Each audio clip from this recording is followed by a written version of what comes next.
Hello everyone, my name is Satya Zanab and you are watching my channel Best Explanation Point. Today I'm going to continue FIB for class 9, 10th ICSE and 11, 12th ISC board. Class 9, 10th ICSE में 4 marks का और class 11, 12th ISC में 5 marks का question FIB का पूछा जाता है। Question कुछ इस तरीके से दिया जाता है कि आपको एक पैराग्राफ दिया जाएगा जिसमें कई सारे फिलर्स होंगे। क्लास 9, 10th में ये फिलर्स 8 होते हैं 4 मार्क्स के, वहीं पर क्लास 11, 12th में ये फिलर्स 10 होते हैं 5 मार्क्स के। हर फिलर के आगे एक एक्शन वर्ड दिया होता है और उस एक्शन वर्ड का सही फॉर्म ऑफ वर्ब या फिर उसका करेक्ट फॉर्म आपको लिखना होता है। अब इस टॉपिक में अच्छा स्कोर करने के लिए इसकी स्ट्रैटेजी क्या है, इस पर मैं ऑलरेडी 5 पार्ट्स अपलोड कर चुकी हूँ। पार्ट 1 में मैंने आपको स्ट्रैटेजी बहुत अच्छे से डिटेल्स के साथ एक्सप्लेन किया था कि कौन कौन से टॉपिक्स आपको पहले पढ़ना चाहिए FIB को स्ट्रॉन्ग करने के लिए। तो अगर आप पहली बार इस चैनल को देख रहे हो तो पार्ट 5 तक पहले FIB को देखिएगा, फिर इस वीडियो को स्विच करिएगा। तो इस वीडियो में मैं आपको प्रैक्टिस कराऊंगी कुछ एक्सरसाइजेस के जरिए। Let's get started. तो शॉर्ट में मैं स्ट्रैटेजी एक बार आपको बता देती हूँ। सबसे पहले आपको पूरा पैराग्राफ पढ़ना होता है। आप ऐसा नहीं करोगे कि एक लाइन पढ़कर आपने फिल करना स्टार्ट कर दिया। आप पहले पूरे पैराग्राफ को अच्छे से समझोगे कि पैराग्राफ किस चीज़ के बारे में दिया गया है। और ज़्यादातर 60% जो आंसर्स होते हैं आपके सेकेंड फॉर्म में ही आपको देने होते हैं, यानी जो भी वर्ब आ रही होगी उसका सेकेंड फॉर्म ज़्यादातर आता है, लेकिन ऐसा हमेशा नहीं होता है। हो सकता है कि जो बात चल रही हो वो प्रेजेंट की हो तो प्रेजेंट की फॉर्म ऑफ वर्ब आएगी, या अगर प्रोग्रेसिव एक्शन है तो वर्ब ING फॉर्म आता है। तो इट डिपेंड्स ऑन कि किस तरीके का सेंटेंस आपको दिया गया है। और कई बार आपको जो आंसर फिल करना होता है उसका कहीं ना कहीं हिंट दिया होता है पैराग्राफ के अंदर ही। एक लाइन में आप देखोगे कि आगे पीछे कौन सा टेंस चल रहा है, किस टेंस की बात हो रही है। अगर इस दे रखा है तो उसका मतलब है कि जो फॉर्म ऑफ वर्ब आपको लेनी है वो प्रेजेंट टेंस की ही होगी, राइट। अगर कुड दे रखा है, वॉज दे रखा है, तो आपको ये बात समझ में आनी चाहिए कि आपको सेकेंड फॉर्म का यूज़ करना है, यानी पास्ट फॉर्म का यूज़ करना है। तो इट डिपेंड्स ऑन कि हमारा दिया गया सेंटेंस किस तरीके से। कभी कभी सेंटेंसेस में पैसिव वॉइस दिए जाते हैं, यानी सब्जेक्ट खुद एक्शन नहीं करता है, सब्जेक्ट पर एक्शन किया जाता है। जैसे टेलीविज़न देखी जाती है तो इसकी इंग्लिश होती है टेलीविज़न इज़ वॉच्ड, टेलीविज़न देखी जा रही है, टेलीविज़न इज़ बीइंग वॉच्ड। तो इस तरीके से आपको ये कॉमन सेंस रखना है कि भाई क्या बात हो रही है। Now let's get started. The first paragraph is given to us, I dash convince that my father dash. आप वीडियो को पॉज करके खुद एक बार रीड करिएगा, आंसर्स फिल करिएगा। उसके बाद जब मैं आपको आंसर्स बता रही हूँ तो मैच करिएगा, और अगर आपके आंसर सही हैं दैट मीन्स आपका जो बेसिक्स हैं वो क्लियर हैं। अगर एक दो आंसर गलत हो रहे हैं तो आप उसको सीखिए कि वो क्यों गलत हुए हैं, आपने क्या सोचा था और मैंने क्या बता रही हूँ वहाँ पर, और उसका क्या रीज़न बता रही हूँ वो फॉर्म ऑफ वर्ब यूज़ करने का, राइट। तो पहले पॉज करके आप खुद सॉल्व करिएगा, तब मेरे एक्सप्लेनेशन को देखिएगा। आई एम कन्विंस्ड आपको पहले से दिया गया है, हमेशा 0 वाला आंसर दिया रहता है। तो आपने इस particular line I am convinced से ये समझा कि भाई ये जो पूरा सेंटेंस है वो किस में है, प्रेजेंट टेंस में। एम प्रेजेंट में होता है, एम का पास्ट वॉज होता है, तो ये प्रेजेंट में चल रहा है। तो आगे लिखा है आई एम कन्विंस्ड, मैं कन्विंस्ड हूँ कि मेरे father, by all those who value integrity.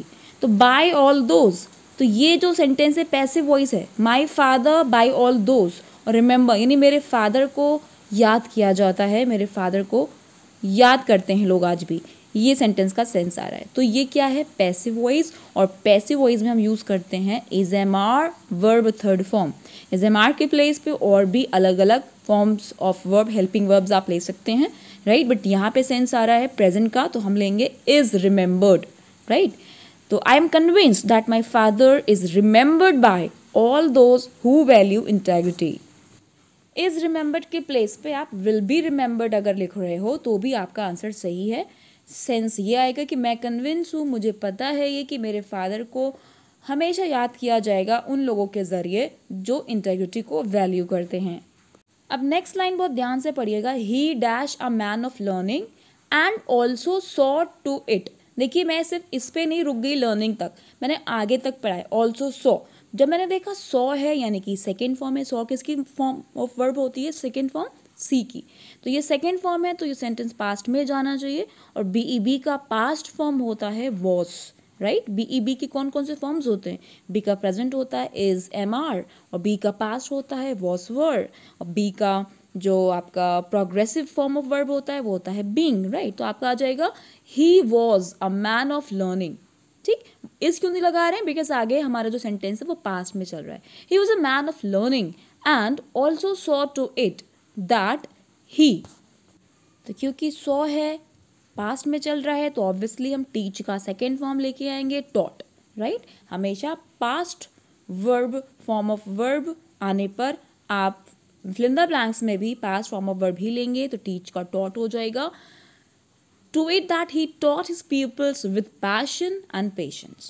He at times dashed to lose his temper, but that was again हमको इंडिकेशन मिल रहा है पास्ट का, तो क्या आएगा? यूज का सेकेंड फॉर्म।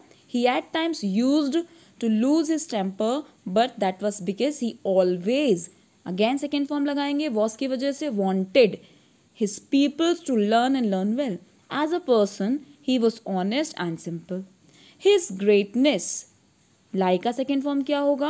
ले, LAY ले, राइट। हिज ग्रेटनेस ले in the fact that, again have का सेकेंड फॉर्म लेंगे had, he had a pure heart devoid of malice. Devoid मतलब विदाउट, एंड मैलिस मतलब क्या होता है? बुराई, right. Such a man is always valued. अब लास्ट लाइन में अगेन हमें इंडिकेशन मिला इज, राइट। तो जब इज मिला तो आगे भी बी का कौन सा फॉर्म आप लेंगे? इज लेंगे। Such a man is always valued and is very rare to find. Let's practice for the second paragraph. Here we have there was some confusion.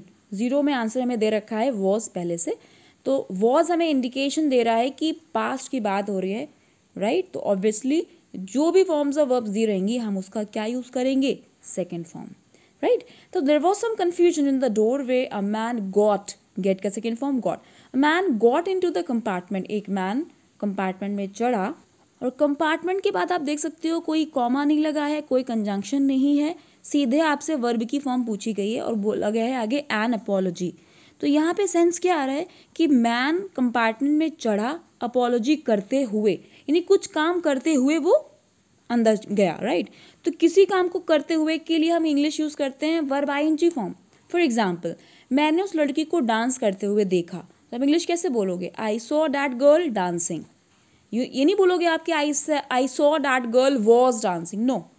मैंने उस बच्चे को हंसते हुए देखा, I saw that child laughing, right. तो कोई काम को करते हुए के लिए आप क्या यूज करोगे? Verb ING form. तो यहाँ पे स्टैमर के लिए क्या यूज करेंगे? Stammering, right. A man got into the compartment stammering N apology, यानी वो इंसान अपॉलॉजी, स्टैमर मतलब होता है हकलाना, अपॉलॉजी स्टैमर करते हुए कंपार्टमेंट में चढ़ा।